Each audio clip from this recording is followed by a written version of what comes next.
여호와의 사자가 하늘에서부터 그를 불러 이르시되 아브라함아, 아브라함아. 하시는지라. 아브라함이 이르되 내가 여기 있나이다. 하매 사자가 이르시되 그 아이에게 내 손을 대지 말라. 그에게 아무 일도 하지 말라. 내가 내 아들 내 독자까지도 내게 아끼지 아니하였으니 내가 이제야 내가 하나님을 경외하는 줄을 아노라. 세상은 모두가 광고의 중심입니다. TV에서나 광고를 보나 세상의 모든 형광판을 보면서 광고를 보나 그것은 모두가 고객을 감동시키겠다는 말이 많이 들어 있습니다. 그 고객을 감동시킬 때만이 그들이 원하는 제품을 팔 수도 있고 또한 모든 수익이 넘쳐남으로 모든 그 기업을 이룰 수 있습니다. 그렇습니다. 그들이 원하는 것은 어떻게 해서 수익을 많이 올릴 수 있을까? 그걸 연구하는 것이고 그거를 알리는 것입니다. 그러므로 인해서 기업들이 부강해질 수 있고 누릴 수 있다는 것을 볼 수 있습니다. 그런데 하나님의 백성인 우리들은 어떻게 하나님의 마음을 감동시킬 수 있느냐 이거예요. 감동시킬 수 있는 성도가 돼야 되겠습니다. 하나님의 마음을 감동시킨 사람은 무엇으로 하나님을 감동시킬 수 있을까?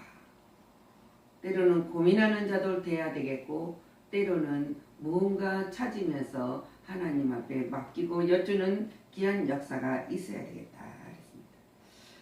근데 오늘 우리가 마음을 감동시키는 사람을 히브리 기자는 이렇게 고백을 하여요. 믿음이 없이는 하나님을 기쁘시게 못하나니. 오늘 본문을 통해서 하나님을 기쁘시게 하는 세 사람을 소개를 하려고 합니다. 이 사람들은 어떻게 믿음으로 승리를 했으며 어떻게 하나님과 합한 자가 되어서 하나님의 마음을 기쁘게 할 수 있는 자가 되었을까? 첫 번째로 아브라함을 소개를 하겠습니다. 근데 아브라함은 하나님의 마음을 감동시킨 사람이었다고 소개를 하고 있습니다. 오늘 우리가 읽었던 12절 말씀에 내가 내 아들 독자라도 내게 아끼지 아니하였으니 이제는 내가 하나님을 경외하는 줄을 아노라. 아브라함은 하나님을 감동시키기에 충분한 사실을 했습니다. 근데 이 이삭을 바쳤을 때 히브리 기자는 약속을 믿음으로 바쳤다 그렇게 소개를 하고 있어요. 하나님은 약속을 하고 그들의 믿음을 하나님이 보십니다. 아브라함의 신앙은 헌신적인 신앙이었다는 것을 볼 수 있습니다. 아브라함의 신앙은 하나님께 받으려는 신앙이 아니라 하나님께 드려지려는 헌신적인 신앙이었다는 거예요. 우리는 뭔가 받으려고 주시옵소서, 허락하여 주옵소서, 이루어 주옵소서, 원함나이다 하지만은 하나님은 아니에요. 이 아브라함은 어떻게 하면 하나님의 빼드릴 수 있는 하는 이 신앙적인 헌신적인 신앙이었다. 심지어는 가장 사랑하는 지금 애아들을 이삭이라도 바쳐라 그러니까 바쳐서 드려서 하나님이 원하시면 드리겠나이다 하는 신앙이었다는 거예요. 아브라함의 헌신적인 신앙은 하나님께 더 큰 복을 누릴 수 있었다는 것을 증언하잖아요. 증언. 근데 우리는 증언을 하기 때문에 우리는 믿는 거예요. 이삭을 바치러서 죽고 끝났다면은 그것이 아니죠. 근데 드려졌을 때 이랬다. 헌신적인 신앙이었다. 아브라함은 하나님을 영광을 위한 신앙이었다는 거예요. 아브라함만 영광을 신앙입니까? 아브라함의 신앙은 자기 유익과 영광을 위한 신앙이 아니라 하나님의 유익과 영광을 위해 믿는 신앙이었다. 달라요. 신앙이 달라요. 사람은 대개가 자기 유익을 위해서 영광을 위해서 믿다가 뭔가 하나님이 해 주실 거라는 것을 믿다가 손해를 보면, 어려움을 당하면, 고통이 임하였을 때 떠나버립니다. 배신을 해버린다는 거예요. 경우가 많이 있습니다. 그 대표적인 인물이 누굽니까? 예수님을 은30에 팔았던 가룟 유다예요. 자살까지 했잖아요. 그 가룟 유다였다. 예수님을 나를 위해 믿지 마라. 그 전에 나를 위해서 울지 말고 너희 자녀들에 위해서 울어라 하는 것처럼 예수님은 나를 위해 믿지 말고 하나님을 위해 믿어야 된다는 거예요. 지금 예수님을 따라다니는 모든 사람들이 예수님이 기적과 이사 모든 걸 주는 그 풍요로움을 보고 예수를 믿지 말고 하나님을 믿어야 된다는 거예요. 예수 하나님의 뜻에 따른 신앙을 아브라함은 가진 자였다. 아브라함의 신앙은 자기 생활을 뜻대로 믿는 신앙이 절대 아니었습니다. 하나님의 말씀과 뜻대로 믿는 신앙이었다는 사실을 여러분은 알아야 된다. 그 알아야 될 이유가 예 딸들 이삭을 바치라고 하시는 말씀을 참으로 순종하기 어려운 사실이에요. 이삭을 언제 얻었습니까? 100세에 얻었지 않습니까? 그리고 100세에서 이삭으로서 얼마나 17살까지 행복했습니까? 이삭으로서 즐거움 날마다 웃음이 끊기지 않는 이 애아들을 하나님이 바치라는 거예요. 근데 감수했다고 써 있어요. 하나님의 유익과 영광을 도모하기 위하여 이삭을 아낌없이 드렸다. 아낌없이 드렸다. 아브라함께 하나님의 약속의 복을 제물로 드린다는 것이 쉬운 일은 아니잖아요. 우리가 뭔가 몽땅 내가 가지고 준비했던 것을 하나님이 어느 날 그거 내 거다 달라가면 드릴 수 있는 신앙이 쉽지는 않아요. 그러나 하나님이 약속하고 말씀을 하신다면 드렸을 때 아브라함의 축복을 받을 수 있다는 거예요. 그래서 제물로 드린 것이 쉬운 일이 아니지만 하나님 말씀에 순종하여 아브라함이 아들을 제물로 드렸다. 드리기까지 순종을 했더니 아브라함은 자기의 생각도 아닙니다. 자기 의지도 아닙니다. 자기가 모든 걸 행한 것도 다 무시하고 하나님의 말씀만 붙들고 실천을 했다는 거예요. 그 결과가 큰 축복을 받았지 않습니까? 어떤 복을 받았습니까? 내가 너로 열국의 아비가 되게 한다는 축복을 받았습니다. 하나님은 약속하신 것을 우리가 믿고 있었기 때문에 그 복을 받은 거예요. 약속의 상속자인 이삭을 통해서만이 하나님 알았습니까? 열국의 아버지 아브라함이 될 수 있기 때문이라는 것을 알았다는 거죠. 그걸 성경에 하나님 약속하여 주셨습니다. 내 씨로 말미암아 그랬잖아요. 그럼 아브라함의 씨는 이삭이에요. 아브라함의 신앙은 이삭보다 하나님을 더 사랑했습니다. 그리고 이삭보다도 하나님을 더욱 존중히 여기고 경외할 줄 알았다는 거예요. 그런 신앙이었어요. 그래서 이삭보다 하나님을 더 의지하고 믿은 신앙이었다.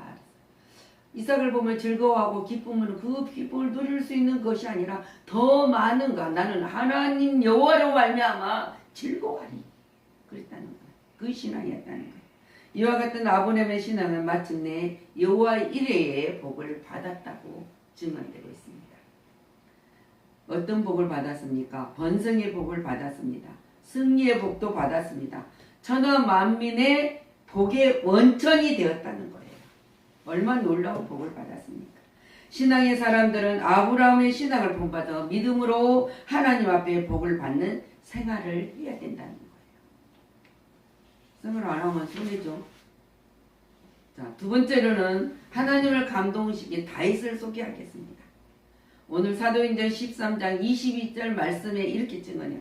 다윗을 만나니 내 마음에 합한 사람이라 내 뜻을 내가 이루리라는 게 더 이루리라. 다 이룬다.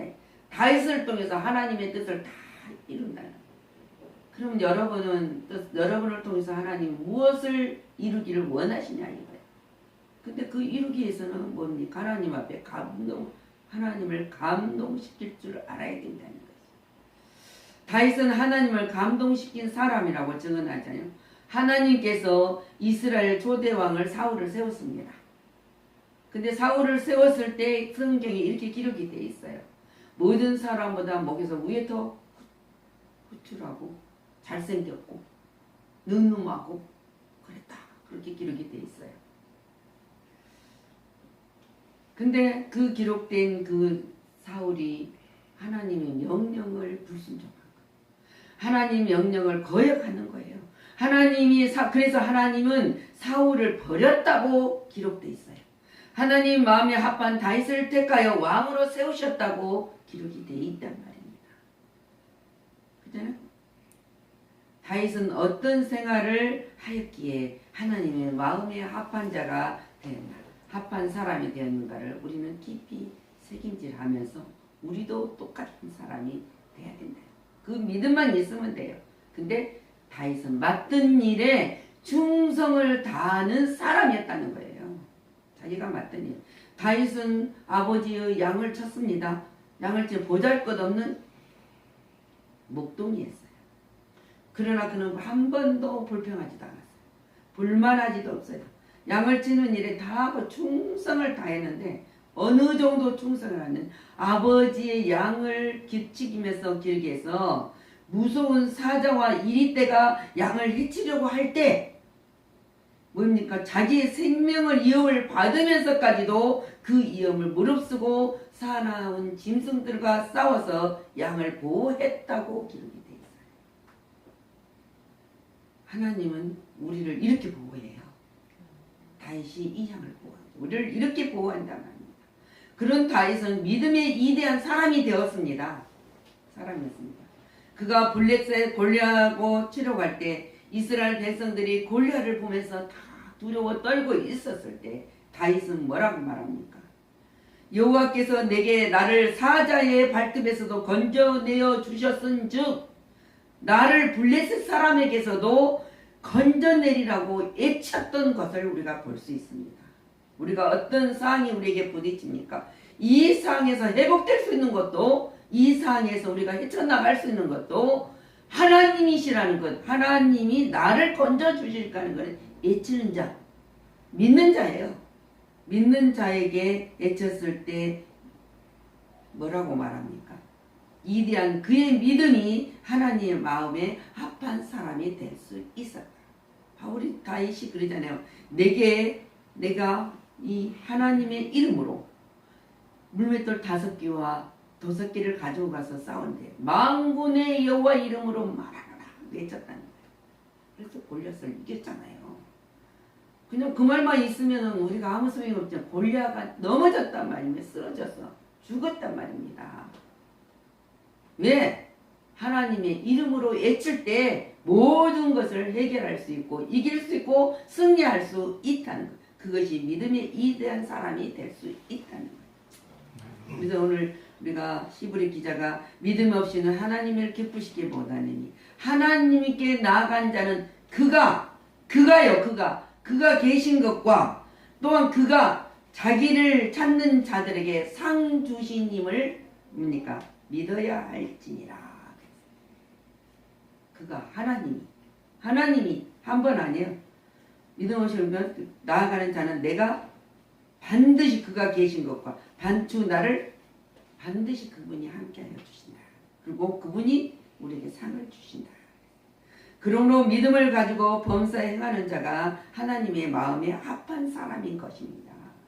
믿음을 가지고.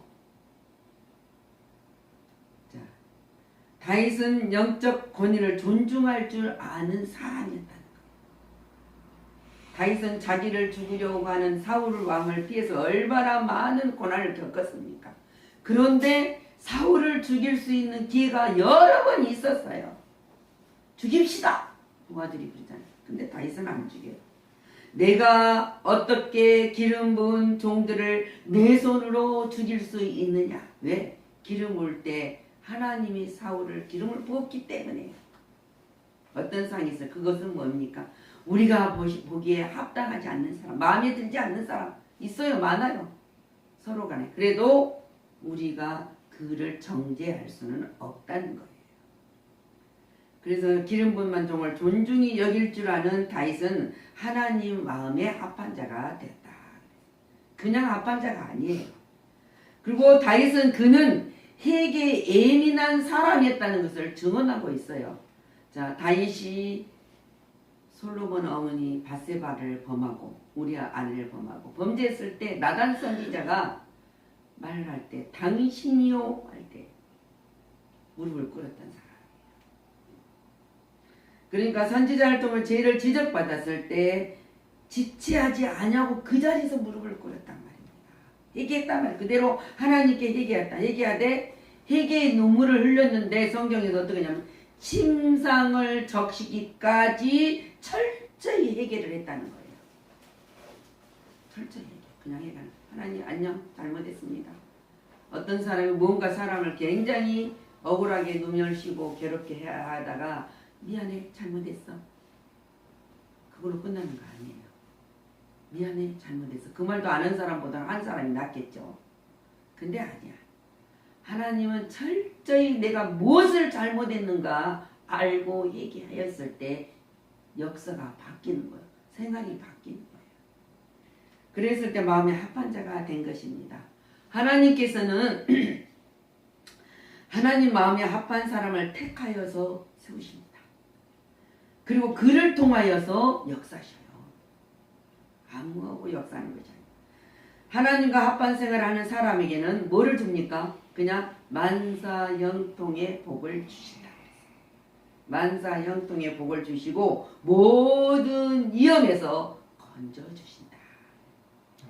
먼저 건져주신다. 그리고 원수까지라도 건져주시고 함께 해주신다. 그리고 너희와 나라와 민족을 위해서도 자신을 희생하면서까지 하는 자들 원수까지도 다윗은 사랑을 했던 것을 볼 수 있습니다. 뭡니까? 압살롬 아들이 배짜가 아버지를 죽이러 갈 때도 그때도 사랑했어요. 하나님 그래서 다윗은 하나님 마음을 감동시켜서 이스라엘 왕이 됐던 것을 볼 수 있습니다. 만왕의 왕 대신 예수 그리스도를 통해서 우리가 이런 사람이란 말입니다. 근데 우리는 그냥 하찮은 존재로 살아가서 되겠습니까? 우리는 존귀한 자입니다. 맞습니까? 아멘. 여러분 존귀한 자예요. 누가 뭐래도 존귀한 자예요. 그래서 이제 우리에게는 오직 한 길, 하나님의 마음에 합한 사람이 되는 길을 가는 것뿐이에요. 자, 세 번째로 또 세 사람 한 사람 소개합니다.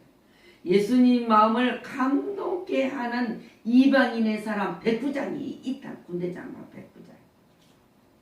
내가 진실로 너희에게 이르노니 하나님이 이렇게 말. 이스라엘 중 아무에게도 이만한 믿음을 보지 못하였노라. 근데 이 백부장은 자신을 위해서 구하는 자가 아니었습니다. 백부장의 신앙은 생명을 사랑하는 믿음을 가진 자였다는 것을 우리가 볼 수 있습니다. 이 백부장이 예수님 앞에 나와서 간구하는 것은 하인의 중병으로 몹시 괴로워하고 있음을 예수께 간청하는 것을 볼 수 있습니다. 고쳐달라고. 우리가 누군가를 위해서 이렇게 기도할 때 그 하나님이 그 기도를 들으셔요. 근데 준비하는 자가 준비를 안 하고 있으면 그 기도가 땅에 떨어져 버리죠. 그냥 땅에 떨어져. 그리고 물에 흘러가요. 자, 상전이 하인을 인격을 존중하고 생명을 사랑한다는 것은 쉬운 일이 아닙니다. 이 시대에 뭡니까? 사람들이 모든 적이 하면 갑질한다 그러잖아요. 누군가 내가 누르려고 하고 밟으려고 하지 이게 쉬운 일 아니에요. 그런데 여기서 백부장은 하인의 병이 죽게 되었을 때 예수를 찾아가서 무릎을 꿇었다는 거예요. 그리고 병을 고쳐달라고 간청을 하는 것을 볼 수 있어요. 얼마나 자기의 이 하인 한 명만 있었겠습니까? 부자인데. 여러분 있었지만 이 한 사람 한 사람을 진심으로 사랑을 했다는 거예요. 하인을 사랑하는 믿음이 있었다. 또한 백부장은 겸손한 신앙의 소유자였습니다. 우리는 예수님을 얼마나 심부름을 많이 시킵니까? 하나님한테. 근데 예수님께서 그래 내가 고쳐주리라 했습니다. 근데 말씀하셨을 때 백부장은 뭐라고 말합니까? 아닙니다. 말씀만 하시면 내 하인이 낫겠습니다. 그래. 하나님이 내가 고쳐준다. 말씀만 해도 낫겠습니다. 주님, 내 집에 들어오심을 나는 감당치 못하겠나이다. 하면서 말씀만 했다는 거예요. 이 말씀을 대답할 때 예수님이 말씀하지, 이스라엘의 수많은 종교 지도자들이 있으나 그들에게도 그 어떤 믿음을 보지 못했다고 선언을 해요. 우리는 이런 자가 되겠습니까? 하나님이 믿음을 보지 못했다 하는 자가 되어야 되겠습니까? 그래, 내가 네 믿음대로 될저다. 내가 너의 믿음대로 모든 것을 이루어주리라. 아픔에서도 고통에서도 문제 속에서도 어려운 모든 것 속에서도 내가 해결해 줄 거다. 그 음성을 들을 수 있는 자가 이 백부장 같은 믿음의 소유자예요. 얼마나 하나님이 기뻐하겠어요. 백부장의 뛰어난 믿음의 예수님을 마음을 감동시켰잖아요. 그러면서 그들에게 말하고 있어요. 그러면서 백부장에게 예수님이 백부장을 기이 여겼다. 우리는 하나님의 택한 자로서 귀한 존재인데 기이 여기지를 않으면 안 돼. 예수님이 넌 내 것이다. 내가 너를 선택했다. 귀한 자다 이야기를 하고 있어요. 우리의 이 겸손은 믿음의 소유자의 사람을 기이 여기신다는 사실을 여러분 믿으시기 바랍니다. 아멘. 백부장은 말씀에 입각한 신앙의 소유자였어요. 지금 우리가 예수님을 만질 수도 없고 눈으로 볼 수도 없고 그 상이지만 말씀만 하옵시면, 근데 얼마나 많은 말씀이 우리에게 약속하시고 허락하여 주셨냐. 힘을 주시고 또 능력도 부어주시고 얼마나 좋았는데 말씀만 하옵소. 그 말씀만 내가 소유자가 되었을 때 신앙의 결과는 뭐입니까? 하인의 병이 났어요. 그죠? 그리고 아브라함과 함께 천국에 들어가서는 믿음의 조상이 아브라함의 백성이 영생하는 백성이 되었단 말입니다. 아브라함의 자손이 되었다는 거예요. 예수님께 인정을 받은 사람이었잖아요. 그리고 그냥 인정만 하고 마는 그냥 칭찬을 했어요. 이스라엘이 이만한 믿음을 보지 못하였다고 칭찬을 했단 말입니다. 여러분도 이 칭찬을 받는 자가 되어야 돼요. 세상 모든 사람들은 애모를 얼마나 봅니까? 딱 사람을 대면할 때 애모 먼저 봐요. 근데 우리는 애모를 보지 말고 그 사람을 하나님이 어떻게 사랑하는 자인가를 볼 수 있는 자가 되어야 된다. 우리는 사람을 대하는 모든 것들이 주님을 대하는 마음으로 품고 사람을 대해야 됩니다. 그래야 하나님 중심으로 사랑하는 성도가 될 수 있습니다. 하나님은 오늘 감동시킨 세 사람을 제가 소개를 했습니다. 아브라함을, 그 다음에 누굴 소개했습니까? 다윗을 소개했습니다. 그리고 또 백부장을 소개했습니다. 나는 어느 한 사람의 신앙만 가지고 살겠다가 아니라 이 세 사람의 신앙을 내가 가진 소유자가 되었을 때 이 약속에 하나님의 모든 합한 자로서 형통의 복을 누릴 수 있습니다. 여러분, 지금까지는 혹시나 하나님의 마음을 감동시킨 일이 없었거든. 이제부터라도 남은 삶, 마지막 삶까지 나는 하나님의 마음을 감동시켜야 되겠다.